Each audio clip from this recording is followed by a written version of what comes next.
Hi, I'm Phil Spencer, and welcome to the Move IQ podcast home selling series, the only podcast series dedicated to help you sell your property. This season is sponsored by Go2 Group, who have a concierge service that can help you with all you need, from choosing the right agent, mortgage advisor, solicitor, surveyor, even removals. Plus, using Go2 online auctions or their committed buyer service to sell your home can give you certainty and peace of mind. We've added a link below so you can connect with them. Enjoy the podcast and hope you find it useful. Hello everybody and welcome back to episode number 3 of season number 3 of the Move IQ podcast. Today we're talking all about spending money to make money or spending money to sell your property. Indeed. Basically. Something to consider. Yes, always. Your house is your most valuable asset. You want to market it in the most attractive way.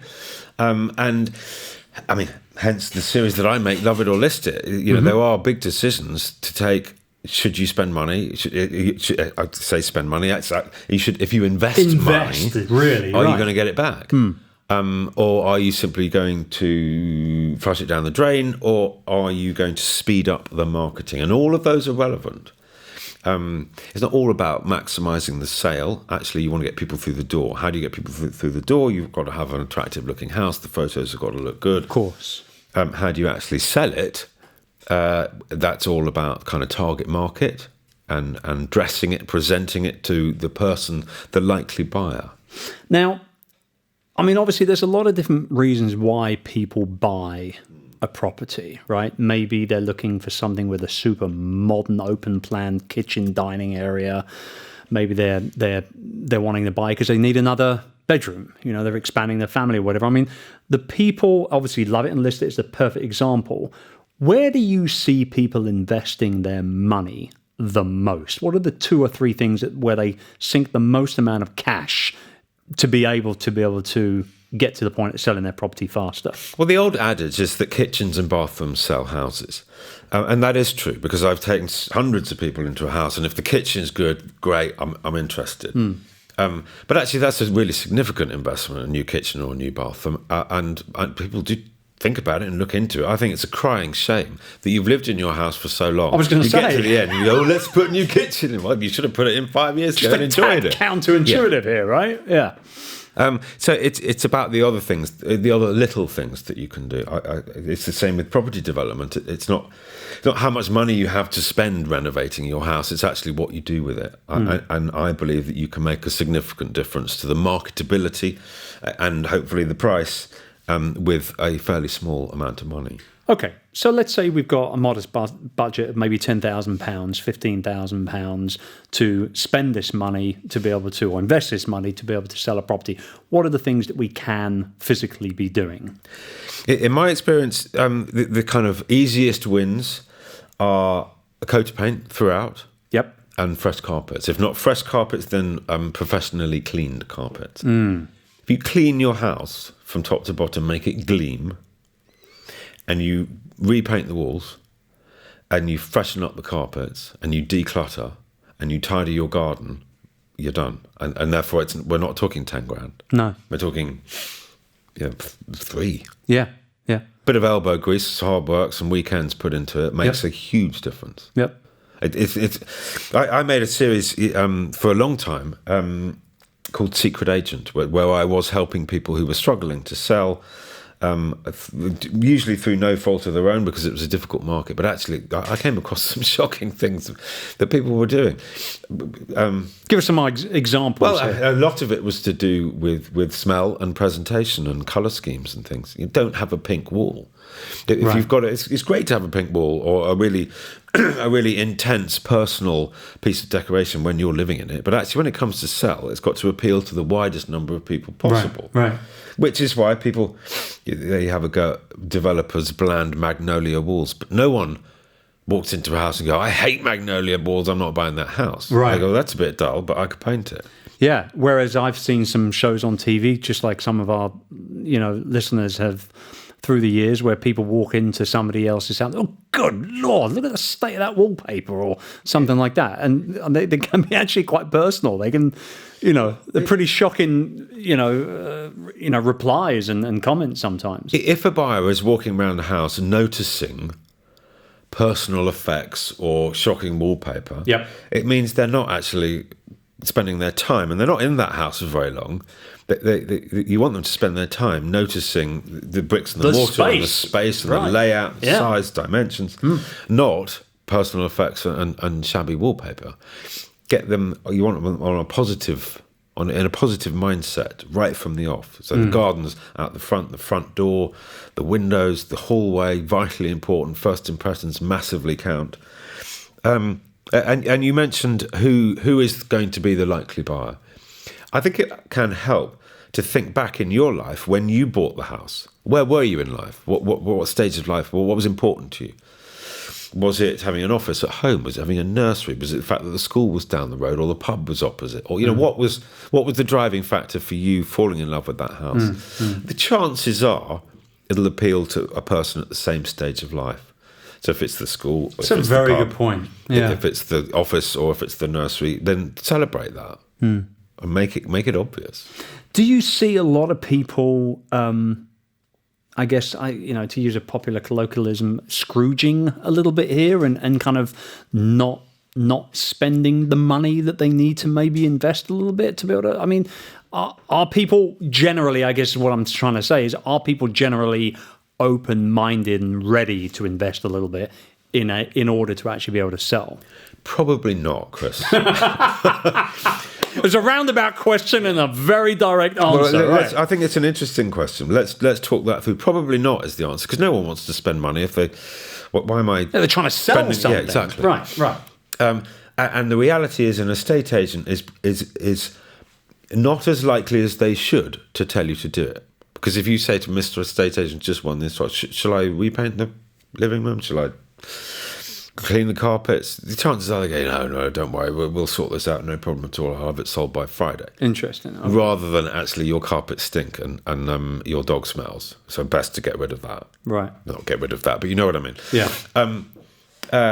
So I think it really can help getting an objective and honest friend over to look around your house and give some advice. When I was helping people to sell, two things that would put buyers off most of all would be pet smells, tobacco smells, and cleanliness. The kitchen has to gleam. The bathroom has to gleam. You've got to get people through the door. This isn't an easy market to sell in, so do yourself a favour and do everything that you possibly can to make your property shine and stand out. Make it look loved. Right, and as you very clearly pointed out, it doesn't cost that much to give everything a bit of a lick of paint, maybe to calm down some of those fuchsia-coloured walls and wallpaper that you've enjoyed for maybe years and years and years. Good for you, right? But now you're trying to sell your property, like you say, you've got to make it a little bit more blander, a little bit more for everyone, so to speak. I really notice going into a house that they do give off feelings, and I meet so many people who say, "What do you look?" I say, "What are you looking for?" And they go, "Well, I want that feeling, you know, when you walk into a house, you just know that's what I'm." It's a very hard thing to put into words. What is going to give somebody that feeling? But from my experience, it is a loved home. If a home is loved and it's a happy home, and that gives off, that has a kind of essence, and that is a fantastic sales element. And this goes back to what you said in regards to the chances are somebody coming in looking at buying your property was very much in the same mindset as you were when you bought it initially. When we walked into our property here in the UK after, anybody that's tuning in will know that we recently moved back to the UK from overseas. We wanted a property that screamed family home. Yeah. Not messy, no, but family home, And we looked at the dining room and said, that's the Christmas room. These are the things that we were already picturing. And I think that the sellers of the property, the past owners, did a very good job in, although there was a lot of personal stuff around, portraits of their children through the years and all that sort of type of thing. I knew it was a well-loved, looked after family home. And that's what we wanted. Yeah. And you sensed it. And it made the buying decision for us so much more easier, with so much less friction to get to. And I think that was important. Chris, can I ask, how long did it take you between walking in the door and you getting that feeling that it was the right house? About 10 minutes. Okay. Yeah, it was pretty immediate. It was pretty immediate. And we had looked at a lot of different properties over the course of about a week or so. You got the feeling? Yes, I knew it. In fact, actually, before we pulled into the driveway and before we even got out of the car, I looked at my wife and I said to her, I think this could be the one. I love that. I genuinely love that. Yeah. Yeah. And it is true. And you can create that feeling as a seller. You can create that. And I guess that's what we're all trying to do when we're selling our house, is give the buyers that. I'm a pretty emotional guy. I was already envisioning, my kids running down the steps from the driveway and all that sort of stuff. But not everybody's like that. But for me, it was a relatively quick thing. Yeah. Let's shift gears here as we wrap up this episode. We're talking a lot about investing money, spending money to be able to sell. But there's something that you said when we were chatting earlier on, which really pricked up my ears, and that is that sometimes it's okay, and it's even more attractive to sell a property if it looks a little more lived in, a little bit more unloved, a little bit more scruffy, I think was the word you used. I mean, why is that? Well, if you're selling an opportunity, are you selling a home? Are you selling a blank canvas? Are you selling a turnkey kind of developed property, or are you selling an opportunity? And if you're selling an opportunity, then demonstrate that it's an opportunity and flag up where those opportunities are. Is it possible to extend? Could you get planning permission? Have you already got planning permission to do a side extension or conservatory or loft or dormer or something like that? So somebody that's selling a development, and actually people will sometimes pay a premium when they know that there is an opportunity. So there's no point making it all gleaming and shining if somebody's going to come in and not actually move into it, that they're going to bring the builders in straight away. I mean, to use the popular term, they're looking to flip it, so to speak, or even something like that at some point. Do you get this a lot where people... I think you used to. I think stamp duty and a softening market has probably killed that, but you certainly used to. But if you are selling something that is obviously beneath its ceiling price for the particular road, and it's beneath its ceiling price because you are trying to reflect the fact that it does need some work, but there is an opportunity, and people like that as well. No doubt, absolutely. It's horses for courses. You've got to do the right thing to the right house to attract the right kind of buyer. This is great stuff. I'd love at this point to sort of just, as we wrap up here, to put this onto our listeners a little bit here.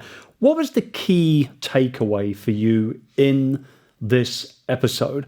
Drop us a tweet on Twitter at MoveIQ and let us know if there was one thing that you would invest on your property to help it sell faster. What would it be?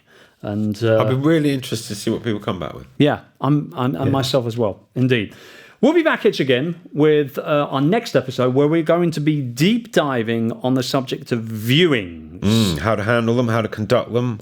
Should you do them? Should you leave it to the agent? What's best? It's going to be a good one. We'll see you there. Thanks.